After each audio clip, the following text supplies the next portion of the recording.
Hello students, good morning. आप सभी का एक बार फिर से स्वागत है आपके अपने यूट्यूब चैनल एस्कोसल एजुकेशन में। और आज हम पढ़ रहे हैं हमारी 4th क्लास की ईवीएस का 10 चैप्टर पौधों का आधार जड़ें। तो देखते हैं कि इसमें जड़ों के बारे में क्या बताया है।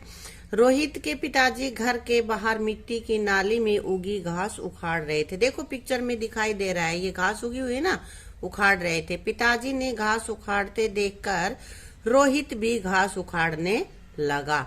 उसके हाथ में घास की कुछ पत्तियां ही आई, जड़ से वो उखाड़ नहीं पाया, उसके कुछ पत्तियां उसके हाथ में आ गई।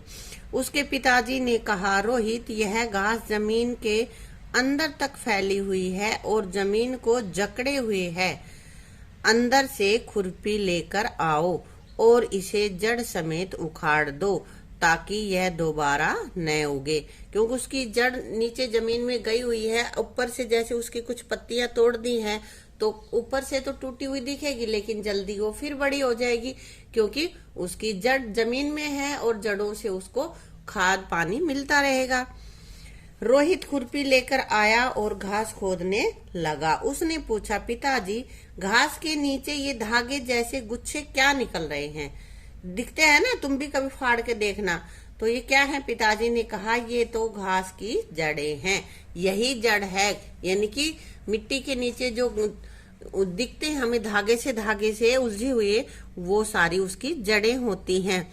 रोहित और उसके पिताजी ने जमीन खोदकर घास को जड़ सहित निकाला और पास में ही डाल दिया। 2-3 दिन बाद रोहित ने देखा कि निकाली गई घास सूख गई थी। क्यों सूख गई थी? क्योंकि उसकी जड़ें अब उखाड़ चुके थे, जमीन में जड़ें नहीं थी, उसको खाद पानी नहीं मिल रहा था, जो पोषक तत्व उसको चाहिए वो नहीं मिल रहे थे, इसलिए वो सूख गई थी। अब सोचो और लिखो।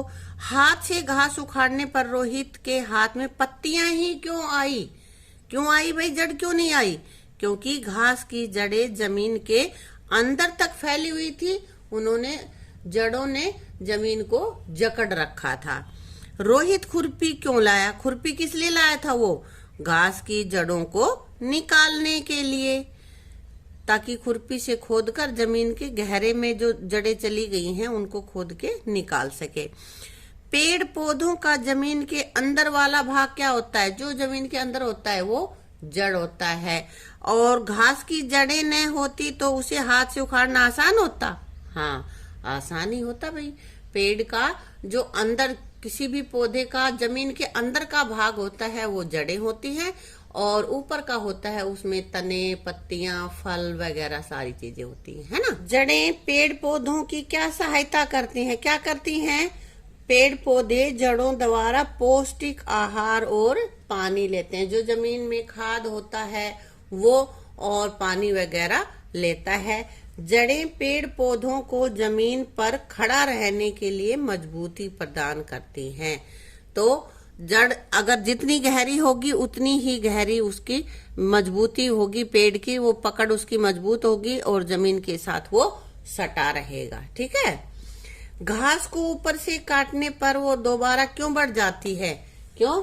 क्योंकि उसकी जड़ें अभी भी जमीन में होती हैं और जमीन में से उनको खाद पानी मिलता रहता है, इसलिए वो दोबारा से बढ़ जाती है। ऐसा करो। अब आगे देखो, हमें करके देखना है। क्या करना है? अपने घर या आसपास में ऐसी जगह ढूंढो जहाँ घास उगी हुई हो। होता ही है बेटा ऐसा, तो तुम्हारे आसपास मिल ली जाएगी, है ना। तो उस जगह पर थोड़ा पानी डालो। अब घास को हाथ से उखाड़ो। क्या तुम घास को आसानी से उखाड़ पाते हो? बेटा जब सूखी जमीन होती है तो नहीं उखाड़ पाते, लेकिन जब उस पे पानी डाल देंगे तो वो थोड़ा गीला हो जाएगा और गीली होने से मिट्टी नरम हो जाएगी, तो हम उसको उखाड़ पाएंगे। तो यहाँ पे लिखा है, हाँ, मिट्टी गीली होने पर नरम हो जाती है। उखाड़ पाएंगे हम। क्यों उखाड़ पाएंगे? क्योंकि मिट्टी गीली होने पर नरम हो जाती है, इससे हम घास को आसानी से उखाड़ पाते हैं। कक्षा के बच्चों के 5 समूह, ये तुम्हें अपने ग्रुप में बनाना है। यहाँ पे एक बोतल लेनी है, चौड़े मुंह की, रुई, धागा और चने, गेहूं, राजमा, जौ और मक्का के थोड़े थोड़े बीज लेने हैं। तो प्रत्येक समूह अलग अलग प्रकार के बीज ले। जितने भी ग्रुप बनाए हैं उनमें सभी ने अलग अलग प्रकार के बीज लेने। किसी ने चने ले लिए, किसी ने गेहूं, किसी ने राजमा, किसी ने जौ और किसी ने मक्का। इस तरह के अलग अलग तरह के बीज लेने हैं। 5-6 बीजों को एक कटोरी पानी में भिगो दो। पानी में भिगो देंगे। अगले दिन बोतल के मुंह पर रुई को गीला करके रखो। रुई को गीला करके वो बोतल के मुंह पे रख देना है। इसे धागे से बांध दो ताकि हिले नहीं। अब भीगी हुई बीजों को गीली रुई पर रखो। रुई पर रख देंगे जो बीज हमने रात को भिगोए थे। ध्यान रखें कि रुई हर समय गीली रहे। उसको थोड़ा थोड़ा समय पे पानी से भिगोते रहे। बहुत ज्यादा पानी भी ना रहे और वो सूखी भी ना रहे। इसे 10-12 दिन तक रोजाना देखो कि उसमें क्या अंतर आया है। क्या बीजों में से कुछ निकलता हुआ दिखाई दे रहा है?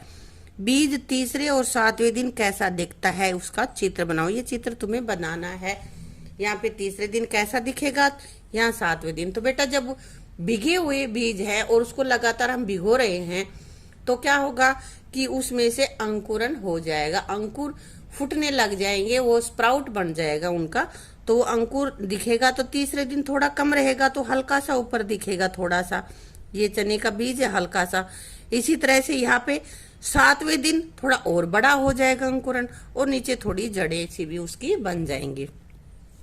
उगे हुए बीजों को रुई से अलग करने की कोशिश करो। क्या अलग कर पाए? और यदि नहीं तो क्यों? तो बेटा उनको हम अलग नहीं कर पाएंगे क्योंकि उनकी जो जड़ें हैं, जो नीचे छोटे छोटे बाल से जो निकले हुए हैं, उनकी जड़ें होती हैं और उन्होंने रुई को पकड़ रखा है। अपने दोस्तों के उगाए हुए बीजों को भी देखो। तो इसी तरह से अपने दोस्तों के बीज भी देखने हैं, किसके कितने ज्यादा अच्छे अंकुर आए हैं, किसके में कम आए हैं। अब तुम्हें बताना है सूखे और भीगे बीजों में क्या अंतर दिखा। क्या हुआ? भीगे हुए बीजों में अंकुरन हो गया है ना, वो अंकुरित हो गए, जबकि सूखे बीज नहीं हुआ, उनमें अंकुरन नहीं हुआ। जड़ किस तरफ उगी? तो पौधों की जड़ें हमेशा नीचे की तरफ ही जाती हैं ना, तो यहाँ जमीन की तरफ जाती हैं, तो ये गई नीचे की ओर। और जड़ों का रंग कैसा होता है? तो बेटा शुरू में जड़ें सफेद रंग की होती हैं, तो या फिर धीरे धीरे जाके हल्के भूरे रंग की बन जाती हैं। तो वो तो शुरुआत में ही उग रही हैं, तो ये लगभग हल्के हल्के सफेद रंग की ही होंगी जड़ें। ठीक है, तो इस तरह से ये तुम एक्टिविटी खुद करके देखोगे ना तो और ज्यादा अच्छे से समझ में आएगा। करके देखना है आपको। ठीक है। यदि रुई सूखी रह जाती तो क्या होता? अगर सूखी रह जाती तो अंकुरन नहीं होता, बीज नहीं उगते, क्योंकि उनको पानी नहीं मिलता तो बीज उगते नहीं। आगे है जड़ें पहुंचाती पौधों को पानी। कैसे? अगले दिन जब रोहित स्कूल पहुंचा तो उसने देखा कि अध्यापक और कुछ बच्चे पौधों को पानी दे रहे थे। देखो यहाँ पे पिक्चर में देने लग रहे हैं ना पानी।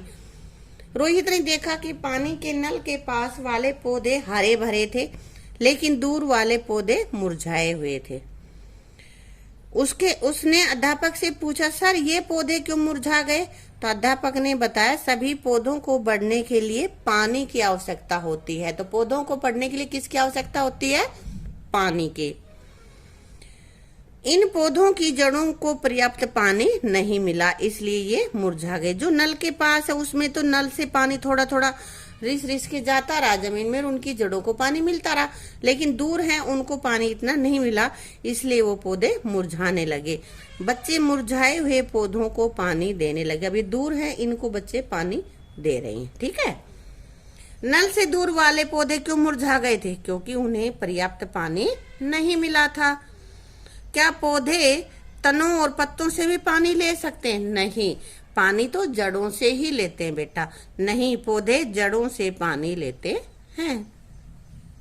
बच्चों ने 2-3 दिन बाद देखा कि जो पौधे मुरझा गए थे वे पानी देने के बाद फिर से हरे हो गए। उनमें नई पत्तियां भी आने लगी थी। एक बच्चे ने अध्यापक से पूछा, सर ये बड़े पेड़ तो बिना पानी पिए भी हरे हैं, इनको पानी कौन देता है? जैसे कि अपने स्कूल में है नीम है, पीपल है ना, तो इनको पानी तो देते भी नहीं है, फिर इनको पानी कहाँ से मिलता है? तो वो बच्चा अपने अध्यापक से पूछ रहा है। अध्यापक ने पास में उगे छोटे पौधे की ओर इशारा करते हुए कहा, इसे जड़ सहित उखाड़ो। देखो इसकी जड़ छोटी है या बड़ी। बच्चे ने पौधा उखाड़ा और जड़ों को देखकर बोला, सर इसकी जड़ें तो छोटी हैं। छोटे पौधे की जड़ें छोटी होती है ना। अध्यापक ने कहा, अब इस पीपल को उखाड़ने की कोशिश करो। बच्चों ने कहा, सर यह तो नहीं उखड़ेगा। अध्यापक ने बताया, बड़े पेड़ों की जड़ें जमीन में दूर दूर तक फैली होती हैं। वे गहराई तक जाकर जमीन से पानी को सोख लेती हैं, इसलिए बड़े पेड़ हरे भरे रहते हैं, सूखते नहीं है। भाई पेड़ जितना बड़ा हो जाएगा, ऊपर की तरफ बढ़ेगा, उतना ही उसकी जड़ भी नीचे जाएगी, और जड़ नीचे तक जाते जाते जमीन में जो पानी है उस पानी तक पहुंचकर वो पानी जमीन से ले लेती है। उसको ऊपर से अलग से पानी देने की जरूरत हमें नहीं होती, इसलिए पेड़ हरा भरा ही रहता है, क्योंकि वो जमीन से पानी ले लेती है उसकी जड़ें। ठीक है। खरपतवार का छोटा पौधा आसानी से क्यों उखड़ गया? बच्चे ने उखाड़ा था ना, तो क्यों उखड़ गया? क्योंकि उसकी जड़ें जमीन में ज्यादा गहराई तक नहीं गई थी, वो थोड़ी गहराई तक ही थी, इसलिए वो आसानी से उखड़ गया। पीपल का पेड़ क्यों नहीं उखड़ा? और बच्चे ने पीपल का पेड़ भी उखाड़ने की कोशिश की थी ना, तो फिर क्यों नहीं उखड़ा? क्योंकि उसकी जड़ों की लंबाई अधिक थी और वे जमीन में गहराई तक गई हुई थी, जमीन में बहुत गहरे तक गई हुई थी। उन्होंने जमीन को अच्छे से जकड़ रखा था, इसलिए वो पेड़ नहीं उखड़ा। तुम्हारे आसपास ऐसे कौन से पेड़ हैं जिनको कोई पानी नहीं देता फिर भी हरे भरे रहते हैं? कौन कौन से हैं भाई, बताओ मुझे। किक्कर, नीम, आम। बड़े जब पेड़ हो जाते हैं तो उनको हम पानी देने की आवश्यकता नहीं होती ना हमें, वो अपने आप उनकी जड़ें ले लेते हैं। कि पीपल भी होगा, बरगद का भी होगा, है ना, जो भी है वो आप लिख दोगे। ऐसे कौन से पौधे हैं जिनको बार बार पानी देना पड़ता है? कौन कौन से हैं? तो बेटा फूलों वाले जो पौधे हैं, छोटे छोटे जो हम बोते हैं उनको, और जो सब्जियां हैं उनके पौधे भी छोटे होते हैं, उनको हमें पानी देने की आवश्यकता होती है। उनकी जड़ें छोटी होती हैं, वो जमीन से पानी नहीं ले सकती। ठीक है। तो आज की वीडियो में अपना यहीं तक का करेंगे। अगर वीडियो आपको अच्छी लगी तो वीडियो को लाइक करना, शेयर करना और चैनल को सब्सक्राइब करना। हमने एक नया चैनल बनाया है, उसको भी सब्सक्राइब कर लेना, ताकि आपको और ज्यादा अच्छी अच्छी वीडियोज मिल सके। Thank you.